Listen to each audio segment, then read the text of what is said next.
America રહેતી વરાછાની 27 વર્ષીય NRI યુવતી ડોક્ટરે મિત્રતાઓ મોકલેલા ન્યૂડ ફોટો વાયરલ કરવાની ધમકી આપી યુવકે ₹1.89 કરોડ પડાવી લીધા હતા. દેશ પરત ફર્યા બાદ પણ આરોપીએ બ્લેકમેલ કરવાનું ચાલુ રાખતા આખરે યુવતી ડોક્ટરે સાયબર ક્રાઇમ બ્રાન્ચમાં ફરિયાદ નોંધાવી હતી, જેથી પોલીસે ગણતરીની 12 કલાકમાં જ આરોપીની ઝડપે લઈ આગળની કાર્યવાહી હાથ ધરી છે.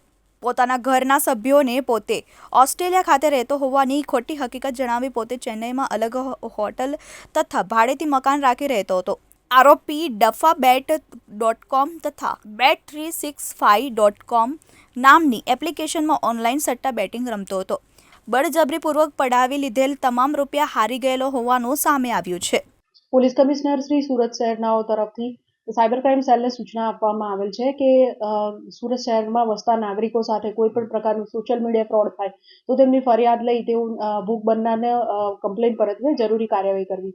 આ અંતર્ગત સુરત સાયબર ક્રાઇમ સેલને 2 દિવસ પહેલા એક દીકરીની ફરિયાદ મળી હતી, જેની અંદર એની સાથે સોશિયલ મીડિયા ઉપર ફ્રેન્ડશિપ કરીને એક કોઈ અનનોન વ્યક્તિએ એના ફોટા મેળવીને દીકરીને બ્લેકમેલિંગ કરીને લગભગ આશરે ₹1.89 કરોડથી વધુની રકમ બ્લેકમેલિંગ દ્વારા પડાવેલ હતી અને દીકરીને ધમકી આપેલ હતી કે જો તું મારી વાત નહીં માને, મને પૈસા નહીં આપે તો તારા સગા મિત્ર મંડળ જે બધા છે એ બધાને તારા ફોટો વગેરે હું મોકલી આપીશ.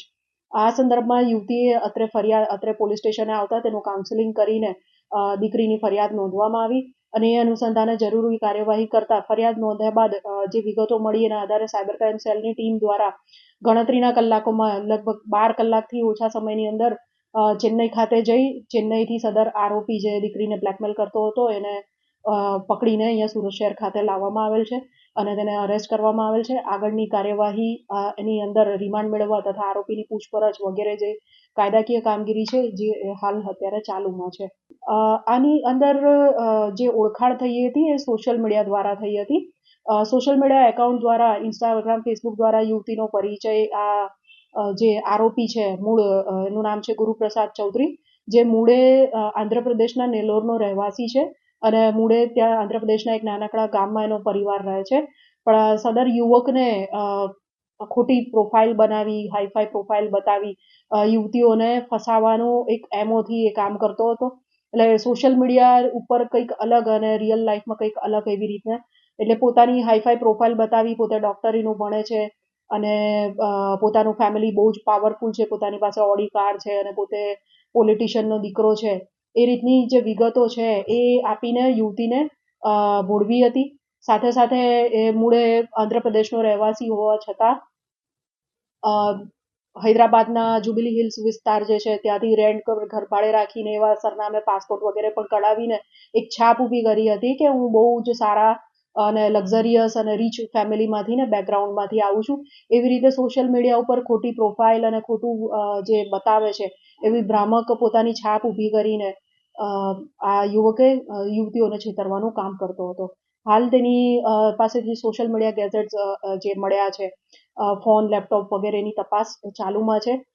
જે જોતા ખ્યાલ આવે છે કે પુષ્કળ એડિક્ટ પર્સન હતો અને અલગ ફોન વેબસાઇટ્સ સર્ચ કરતો હતો. સાથે સાથે ફોનમાંથી પણ ઘણી વાંધાજનક સામગ્રી મળી આવી છે. વધુમાં સદર જે યુવક છે ગુરુ એની વધુ પૂછપરછ કે આટલા રૂપિયા જે એણે યુવતી પાસેથી લીધા છે તો એની અંદર એ પૈસાનો શું ઉપયોગ કર્યો એ જોતા અને ફોન તપાસતા જાણવા મળ્યું છે કે ડફાબેટ અને 365 બેટ નામની જે બેટિંગ એપ્લિકેશન્સ છે એની એને સખત લત હતી અને જે કંઈ પણ પૈસા એને આ રીતે મળે એ બધી બેટિંગ વેબસાઇટ પર લગાવીને સટ્ટો રમીને લગભગ એની લતના કારણે રૂપિયા હારી ગયેલ છે. વધુ તપાસ આ બાબતમાં અને કેટલા રૂપિયા ટ્રાન્સફર થયા છે, શું બીજી કોઈ યુવતીઓને તે આ રીતના બ્લેકમેલ કરતો હતો કે કેમ, એ બાબતે હજુ વધુ તપાસ ચાલુ છે.